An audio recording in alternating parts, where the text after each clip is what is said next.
Tingnan nyo guys yung ilog ng San Mateo, no?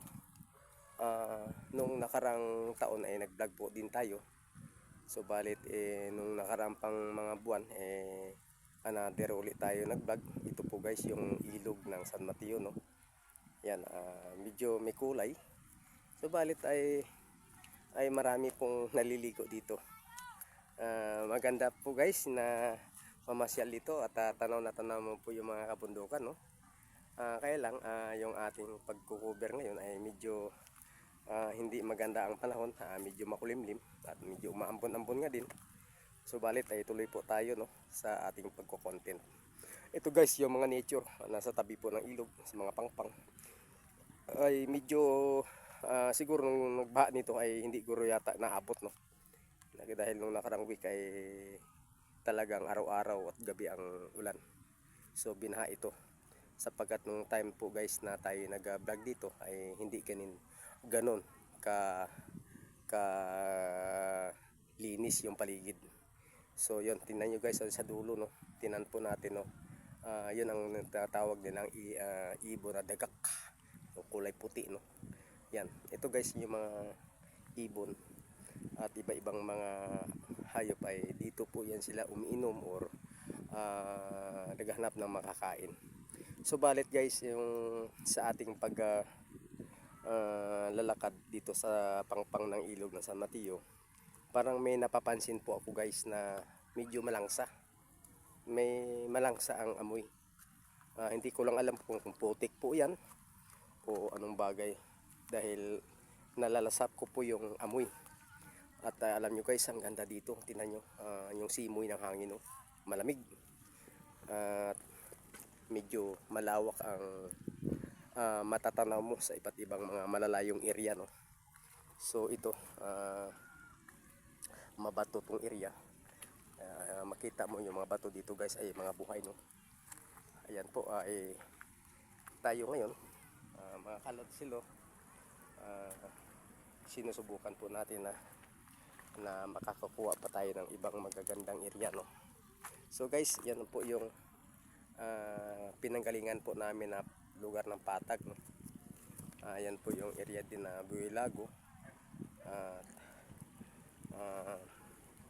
Yan po ang area ng Lamisa Dam, no. Yan. Ito guys, tingnan nyo, maganda kaya lang yung pagbablog ko ngayon ay makulimlim at ito po ay nasa mga alauna bang hapon, anong oras na ngayon, no. So ito guys, tingnan nyo, nakawaliwaliw sa area nito kapag dito ka makadaong, no. Yan naman po guys ang kalsada papasok sa loob ng lugar ng San Mateo. Kaya itong area guys ay wala pang tulay dito, kaya ang ginagawa ng mga taga rito ay may bangka po, no. Magbabayad ka lang ng bangka, makakatawid ka na doon sa kabila. Tapos iban po dito po nakatira sa area at marami pong mga mamayan po nakatira dyan. And then doon sa lugar na namin ng Barangay Payatas. So guys, ito po, pasal-pasal muna tayo, makagala, para mayroon po tayong maipapakita sa ating mga viewers na itong lugar ay kahit mabahain ay may taglay siyang kagandahan na maipakita natin sa ating mga fans dyan, no. Lalo na sa ating mga viewers na itong area ay may mga buwan din talaga na magandang gumala dito. Pag itong mga tag-ulan, no, medyo ang ilog ay malabo, subalit ang paligid ay malinis at yung mga damo ay green na green at yung mga puno ay makita natin sa mga paligid ay green na green din, no. At yet dito naman guys makikita mo, no, maraming mga puno tulad ng mga ipil-ipil at kawayan, no. So iba't at iba pa. So dito ay patag itong area.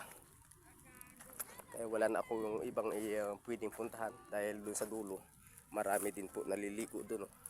Ayan guys, tingnan nyo, napakaganda. At kung makikita nyo guys yung bundok ng Rodriguez Rizal, no, yung mga bundok umuusok, no? Ayan ang sinasabi nilang singaw ng bundok, no? Kaya makita mo umuusok siya. At yan din po yung Antipolo. Yan. Yang bundok na yan guys, ang mataas na yan, po yung sinasabi nilang lugar ng Wawa Dam, no? Yan. Kaya dito,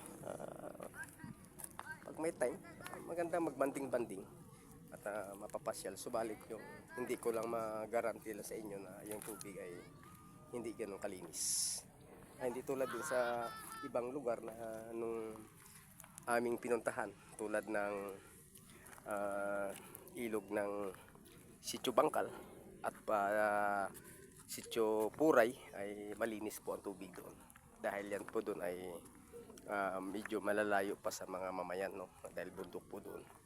Pero ang ilog nito guys ng San Mateo, iba po ito kumpara doon sa ilog ng Sitio Bangkal.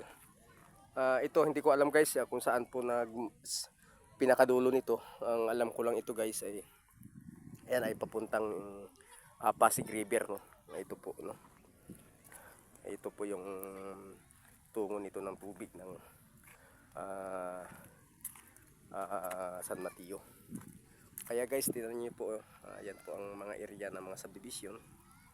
Yan po, no? Makikita nyo, malapit na rin. Malapit tingnan, no?